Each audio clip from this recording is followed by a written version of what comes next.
People remember Sinnoh as one of the greatest Pokemon regions, but they do not remember using Rapidash for the third time because there were no other fire types. Diamond and Pearl didn't just have a small Pokédex, they had a concerningly specific Pokédex. You either used the same 6 Pokemon as everyone else, or you suffered. And then, 2 years later, Platinum releases, and quietly, it fixed everything. Suddenly Sinnoh had variety, real team building, actual strategy, and somehow this version is remembered infinitely better. So today, I'm testing the theory. I'm playing a hardcore Nuzlocke. No items in battle, set mode, level caps. If it faints, it's dead. But I can only use Pokemon added to Sinnoh's expanded Platinum Pokédex. No Diamond, no Pearl. Only the Pokemon that made Platinum Platinum. If these Pokemon really fix the region, they should be strong enough to carry in hardcore Nuzlocke. Also, I can finally use Gliscor before the postgame like a civilised human being. Can Platinum's expanded dex prove why this game is remembered as the definitive Sinnoh experience? Or is it never about the Pokemon at all? Let's find out. Now, unfortunately, the earliest encounter we can get is just before the second gym, so I use the remainder of my Nintendo magic. Seriously, guys, the next few runs, I'll be all out. But with the last remnants of the Pixie Dust, I can choose Tropius as my starter. Now, I chose this mon specifically as not only is it one of the coolest looking mons, but also one of the worst. And it needs some love. So after selecting our starter, we can beat our rival, get our Pokédex and some Pokeballs, and the run officially begins. Now, as I mentioned, we cannot do anything encounter-wise before the first gym, so this is all we have, and honestly, it is all we need. I don't even get us up to the level cap. 8-year-old me thought this Pokemon looked as so awesome, and it battles exactly how you think against the first leader, the rock specialist, Rourke.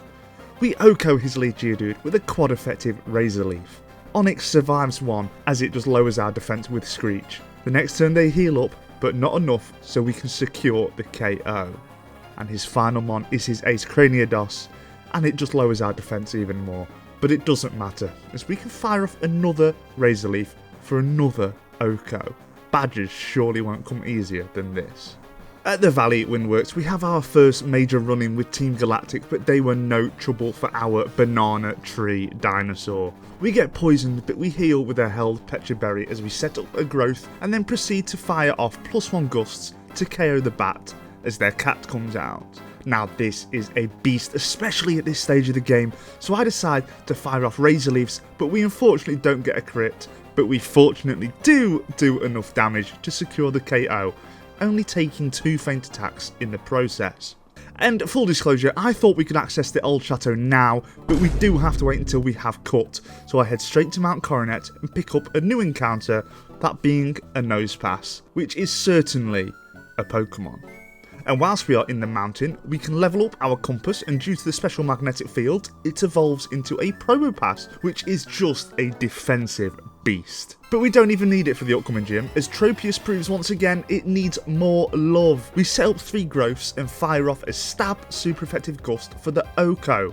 Roserade is out next, and again it is an insane Pokemon to face for this stage of the game.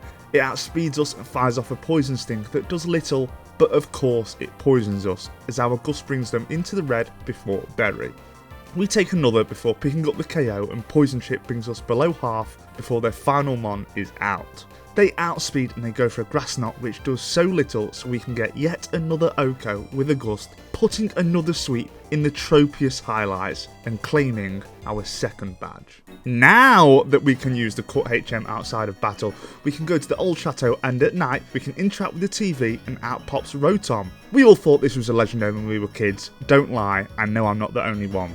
And then it dawns on me that you can't change the forms without an event item, and unfortunately it's not 2009 anymore. But it is a decent mon, and the typing is so awesome, and it means that Team Galactic and Eterna were no problem at all. We KO the Zubat, but it does do huge damage with a bite, and this brings out Skuntank, yet another super powerful mon for the early stage. Expecting the Night Slash, I switch into Probopass, and we can basically go band for band with the Skunk until we are both in the red, so I can bring in our Grass type to secure the victory. And with them scampering, we get a bike, but also this absolute dreamboat turns up and hands me an egg. And we immediately hatch it, and it's their Togepi, and it has Serene Grace. Hot dog! That's a dub. We can also pick up a Gligar from under the cycling road, which I am buzzing to use. Well, that's if it and or its evolution doesn't suffer from the old Gen 4 moveset syndrome. And then after taking 10 minutes to show up, Ralts just teleports away. One encounter that can't leave us is the Gift Eevee, but I do box it for now as I'm not sure which evolution I would like on the squad. So I get the team up to the level cap and take on Fantina, the Ghost Specialist. I lead with Gligar, and a feint attack does huge damage, bringing them into the red as their pursuit does a huge 4 points of damage. They heal up, but 2 more take down the Ghost, and her ace Mismagius is out, and this thing is scary. A Shadow Ball brings us below half as we fire off a feint attack that gets a crit and straight Okos. Hot dog! Haunter is out, and we outspeed and pick up another Oko for the badge. Gligar is goated. Subscribe if you agree.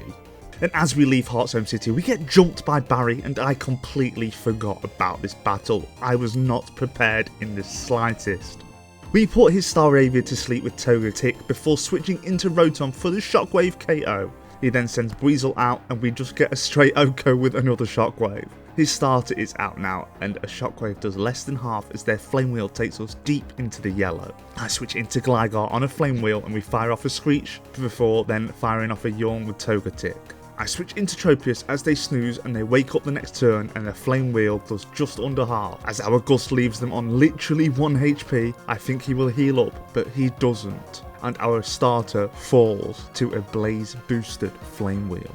Gligar can come in and pick up the KO with a quick attack, bringing out Roselia, and after a Screech, 2 quick attacks take it down. But man, that is such a shame. I need to remember the 7 Ps. We now need some reinforcements, and we fumble yet another Ralts on the following route. Man, I hate teleports so much. Up ahead, just past Salacion Town, we can pick up a Pokemon that makes me forget Gardevoir even exists, and that is Scyther. And by using Thief on Bronzors, we can get a Metal Coat, meaning we can evolve our Numon into the beast that is Scizor. And our next encounter comes immediately after in the form of a Lickitung. Not a bad mon, especially when it evolves, but not many mons can follow a Scizor and get a decent reaction. With our new member, we head straight for Maylene, and Scizor goes in. We Oko her lead Meditite with a Metal Claw, and this brings out her ace, everyone's favourite, Lucario. We trade 3 attacks with both of us being bought low, and I switch into Rotom on a False Palm, which doesn't affect us, and the next turn they do little as we get the KO. And Rotom can fire off a few more Shockwaves until her final Mon Machoke falls, claiming our 4th badge. And now the map opens up for us, we can get even more reinforcements now by getting the Gift Porygon and immediately evolving it with an upgrade, as well as Lickitung evolving into Lickilicky, which is such a good utility mon. And we can catch 2 new mons as well, that being a Rhyhorn and a Houndour. Now Houndoom is one of my favourite ever mons. I'm so happy to use it, and it is a female, so I can add Belle to the team. We get jumped by Barry again, but this time it goes a lot better. Rotom can shock his Staravia out of the sky, and then he sends out Weasel, which is certainly a bold decision, and that too falls to a Shockwave. Roselia is out next tonight, Ominous Wind for some chip and no Omni Boost, and we get seeded, so I switch into Scizor, and a Metal Claw gets the KO and an attack boost. But his final one is his starter, so of course I have to switch, and I go into Lickilicky, which looks bizarre, but we are so tanky that 2 stomps get the KO while we stay healthy. And I kind of half prepare for Wake, which is half more than usual. His water types are scary, especially for our current mons, and especially that Gyarados. Well, it would be scary, but we have a Rotom, so we can straight Oko the Leviathan. Floatzel is out, and I expect the crunch and switch into Scizor. We trade blows and get it low before Berry, but we are bought super low by a Brine, so I bring in Lickilicky. We bring them low with a Stomp and they heal up, and we are both deep in the orange, and I risk it. They outspeed and go for a Brine, and our tank survives it on 12 HP. That is actually insane. so we can just take it out with a stab stomp. And his final mon is the tanky Quagsire, but it is light work for Porygon 2, as we can Psybeam for reliable damage, recover when we get low, and pick up our 5th badge. After some light domestic terrorism, we fumble our Great Marshal encounter, which is just brilliant. We then move the Psyduck with the help of wife number 3, and then we take on the Galactic boss in a little sparring session.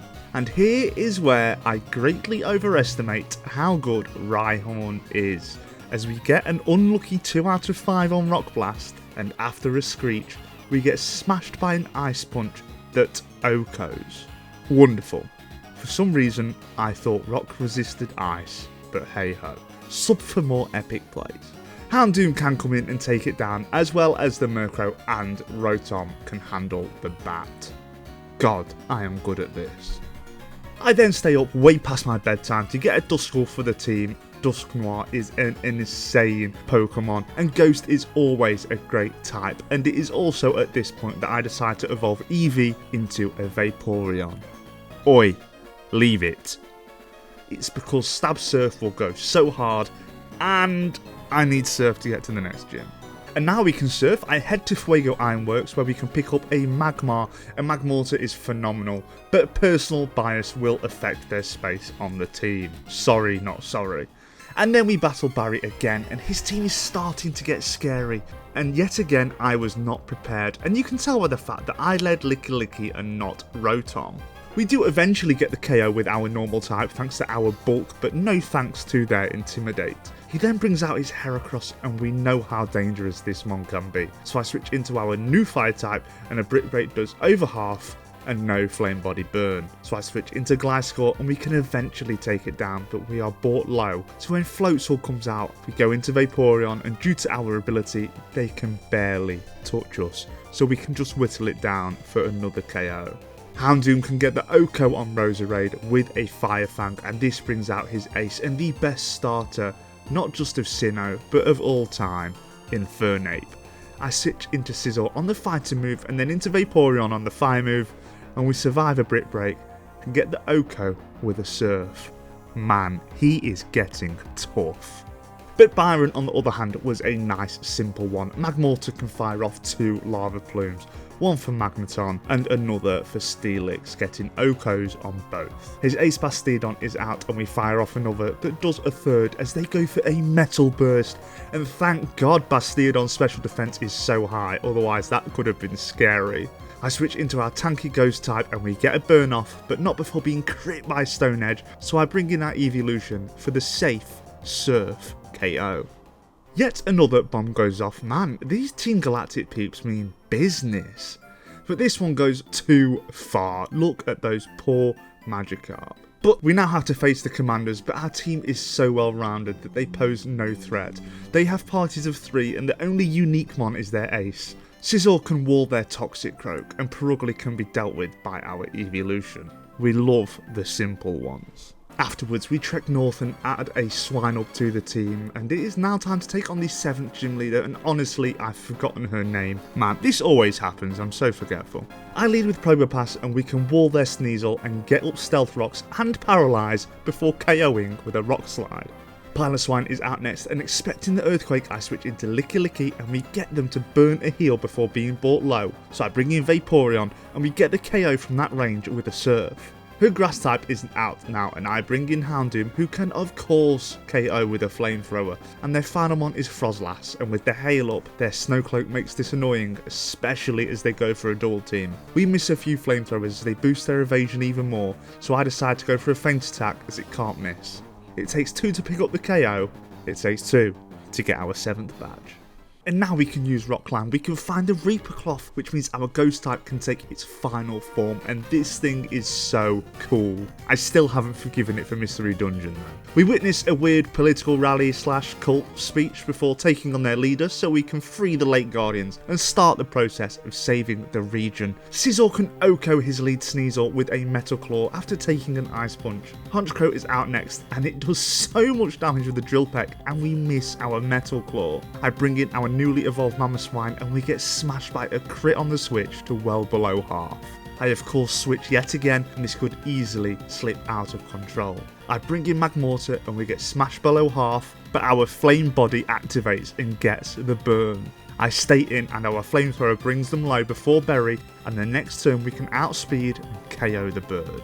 His final mon is his Crobat. I bring in our Ghost to burn and just for the defense. Burn leaves them on 1 HP, and I should have gone for Will-O-Wisp again as they heal up. We get hit by a bite to bring us low and they flinch us, so I switch into Gliscor, and a few slashes later we can get the KO, defeating Cyrus. And we immediately have to take on another commander. Thankfully we get a chance to heal first. Scizor can take down their Golbat as well as their Bronzor, all while staying above half health. And their Ace Toxicroak is out, and they outspeed and get a crit Brick Break, KOing our Bug.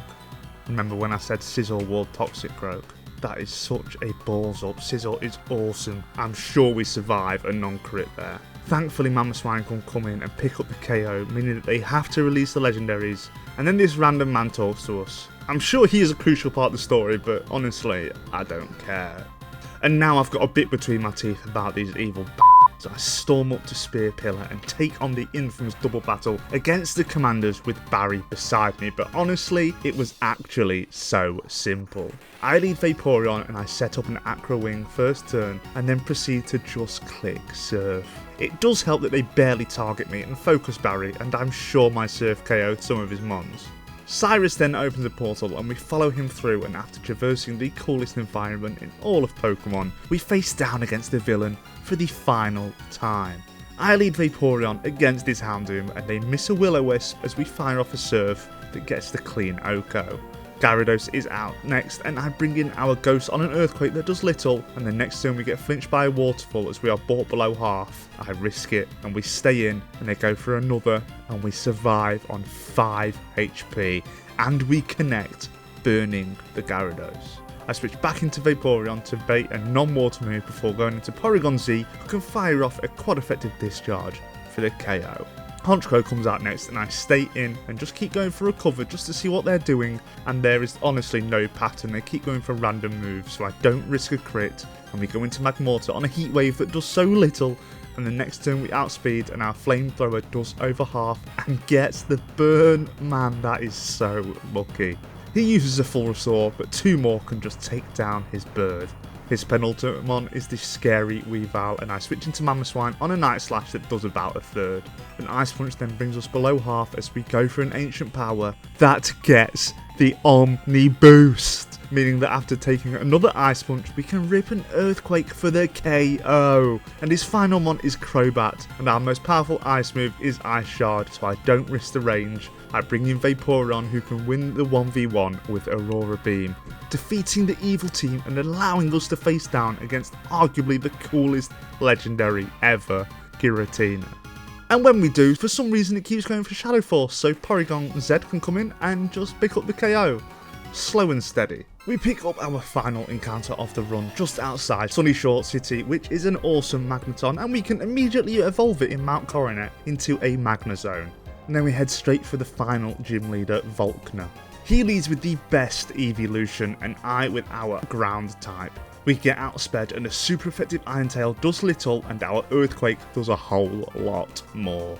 Raichu comes out and outspeeds and hits a focus miss, and we actually survive and respond with yet another Earthquake Oko.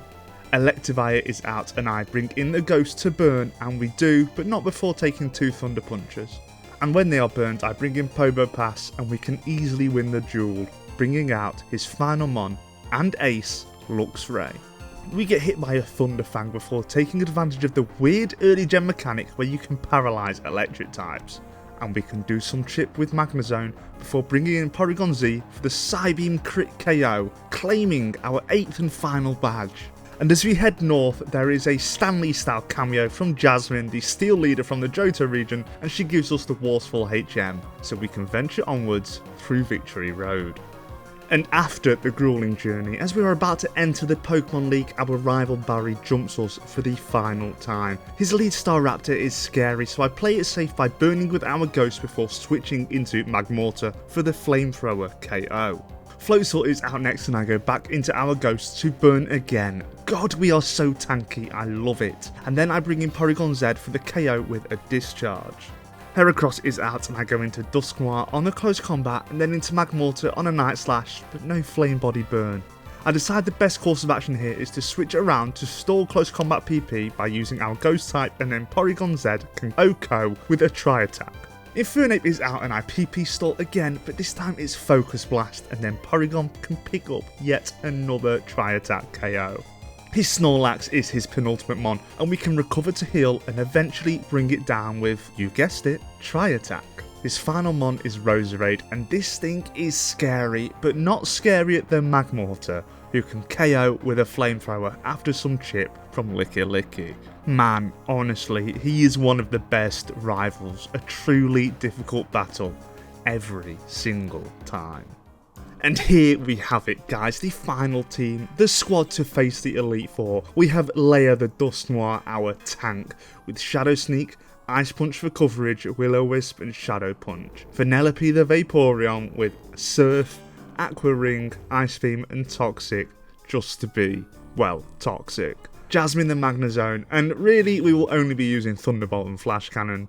Snow White the Mamoswine with Earthquake, Rock Slide, Ice Fang and Strength. Raya the Porygon Z with Tri-Attack, Signal Beam, Recover and Charge Beam. And finally we have Belle the Houndoom with Flamethrower, Dark Pulse, Sludge Bomb and Thunder Fang. I'm feeling confident, but do you think this team has what it takes? There is nothing left to do apart from pray to Arceus and head on inside. First up is Aaron, and this one eases us in nicely. I give our puppy the choice specs, and a single flamethrower each is all it takes to take down every single one of his Pokemon. Good puppy. Bertha is next, and her ground types can be difficult, but I have a Vaporeon. Against her lead Whiscash, we can set up an Aqua Ring and poison it and get it to burn a heal before bringing it down with a Surf. Gliscor is out and it fires off an Earthquake before falling to an Ice Beam. We outspeed the Golem and get another OHKO, this time with a Surf, and Viperia and Hippowdon also get one shot by a Surf each. Vaporeon is awesome. Hey, did you know? Flint with his red hot fire types are up next, but I have no fear of getting burned as I lead with our water type and set up an Aqua Ring against his own dog who sets up the sun. I try to stall out the weather by poisoning, but our Surf just ends up doing so much damage and they fall to poison, bringing out his Infernape. We take a Thunder Punch and then we miss our Toxic, and then we get brought super low by another and we get paralysed and are fully paralysed. I switch into our Ghost on an Earthquake and then we get burnt by a Flare Blitz.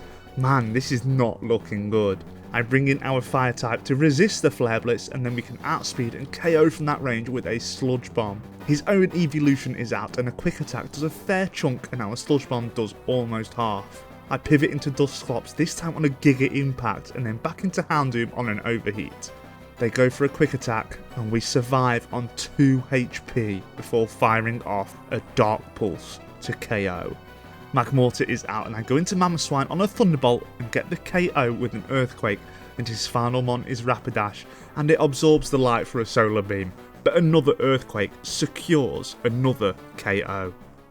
And Lucian is the final member of the Elite Four, and his psychic types are nothing to be scoffed at. He leads with Mr. Mime, and due to his typing in Gen 4, we can just OHKO with a Specs boosted Dark Pulse from our puppy.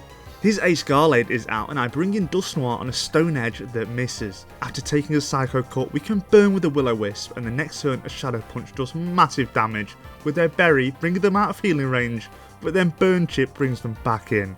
But from full, a Shadow Punch and a Shadow Sneak combo can get the KO. Espeon is out now and expecting a Shadow Ball, I go into Porygon Z and we can fire off a Tri-Attack that leaves it so low as the Psychic smashes us to below half. I bring our Ghost back in on a Psychic and then a Priority Shadow Sneak can come in clutch for the KO. Bronzong is his second last mon and I bring Houndoom back in on a Psychic and the Flamethrower gets the KO. And the ever scary Alakazam is his final mon. And fearing that Focus Blast, I switch and I pivot between our dog and our Ghost, stalling the PP before picking up the KO with a Dark Pulse. Not the prettiest, but it secured the victory. And now it's time, we face down against the champion, Everyone's first love, Cynthia. Her team is an absolute joke. It's so well rounded and has so many powerhouses. And she leads with one, which is Spiritomb, a Pokemon with no weaknesses. I opt for Porygon and decide to just fire off charge beams, and we only get 5 due to pressure losing our PP, getting a taste of our own medicine there. And we get 2 boosts and miss 1. We stay healthy with recover before burning their first heal, and out of our last 2 we get another boost before picking up the KO. Lucario is out and I go for a sacrificial play, and they go for a Stone Edge for some reason, and we end up surviving. And at +3, a Tri-Attack gets the Oko. Togekiss comes out, and honestly Porygon has earned its survival, so I bring in Dusknoir, who gets flinched twice with Air Slash before Magnezone can come in and fire off a huge Thunderbolt as we are smashed by an Aura Sphere. I switch and bring in Mamoswine, but she also switches and brings in Garchomp, which is huge. They go for a Flamethrower, which does a lot, but it doesn't burn, and our stab quad effective Ice Fang gets the clean Oko on her pseudo legendary. Milotic is her next mon, and I bring in our own tanky water type, and with Poison and Aqua Ring we can stay healthy despite them doing huge damage with a Miracote before falling. Roserade is next, and I bring in Houndoom on an energy ball and pick up the Oko with a Flamethrower, and that brings her weak Togekiss back out. She full restores, but a Specs boosted Flamethrower gets a crit to bring it down from 4, defeating Cynthia and crowning us champion of the Sinnoh region.